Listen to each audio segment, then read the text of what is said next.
Chapter 36. Tom Gets Company for Jim.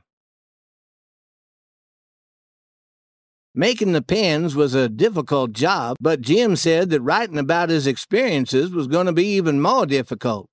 Tom said that he simply had to do the writing. All prisoners that Tom had read about in books always wrote about their experiences. I know that the writing is going to be difficult, but it must be done. I'll write on paper what I want you to copy onto stone. But, Tom, where are we going to get a large stone to write on? I asked. There's a large grindstone down by the mill. We'll steal it and move it into Jim's cabin. He can write on that. Tom took a large piece of paper and wrote these lines for Jim to copy. 1. Here a prisoner broke his heart. 2. Here a poor prisoner without friends spent his sorrowful life. 3. Here a lonely, tired prisoner died after living alone for 37 long years. 4. Here, homeless and friendless after 37 years of being kept in this small cabin, a noble stranger died. Tom read these lines to us with tears in his eyes. At first, he wanted me to choose only one of the lines for Jim to write on the grindstone. But he thought they were all good and decided that Jim should write them all. It was nearly midnight when Tom and I left Jim's cabin and walked to the mill. We stole the grindstone and began rolling it towards Jim's cabin. The grindstone was very large and heavy. Rolling it was very difficult because it kept falling over. The stone was so heavy that it was almost impossible for the two of us to lift it. When we had rolled the grindstone halfway to Jim's cabin, we became so tired we couldn't move it further. We knew we had to get Jim to help us. We returned to his cabin and told Jim our problem. Jim's leg was chained to a log of the bed, but all we had to do was raise the bed and slip off the chain. With Jim's help, we had no problem getting the grindstone to the cabin. Our hole was quite large, but not large enough to push the grindstone through.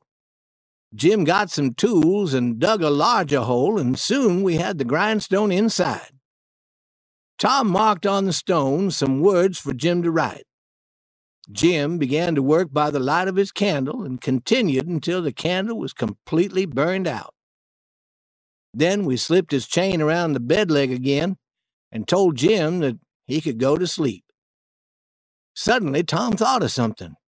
Do you have any bugs in here? No, I don't. Then we have to get you some. But I don't want any bugs in here. I don't like bugs. I'm afraid of them. I would rather have a poisonous snake in here than bugs. Well, that's a good idea. I'm sure that that's been done in some book.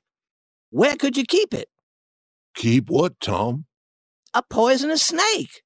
A poisonous snake?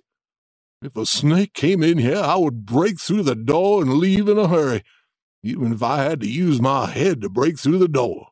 You wouldn't be afraid of it after a while. If you treated the snake in a friendly manner, you'd begin to like it. The snake would begin to love you, too, and want to sleep with you. Tom, I don't want a snake to love me. What the snake will do is bite me. Can't you at least try to live with a poisonous snake? All I'm asking is for you to try. But I'll die if the snake bites me. Then you won't need to set me free. If you refuse to cooperate, we'll bring you a harmless snake. We'll simply imagine that it's poisonous. I could manage with a harmless snake, but I would far rather have no snakes at all. I never knew that it would be so difficult to be a prisoner. It's difficult when it's done properly. You have any rats in here? No, I haven't seen any rats. Well, we'll get you some rats, too. But, Tom, I don't want any rats. They might bite my toes and awaken me when I'm sleeping. You can put a harmless snake in here with me, but not rats. But, Jim, you must have rats. All prisoners have rats with them. They teach the rats tricks and become very friendly with them. The rats will run over you and have a good time. I know that the rats may have a good time, but What kind of time will poor Jim be having? I don't know why rats are needed, but I'll have them here if I must." Tom wanted to think of other things for Jim to do. "Could you raise a flower in here?" "I don't know. It's very dark in here, and a plant needs sunlight. I don't need a flower plant in here. That would be too much trouble." "We'll bring you a small plant, and you can water it with your tears." "Why water it with my tears when I can pour water on it from my glass?" "Prisoners have always watered their plants with their tears. That's the way you must do it." "The plant will die, Tom, because I don't cry easily." Tom said that Jim would have to do the best he could.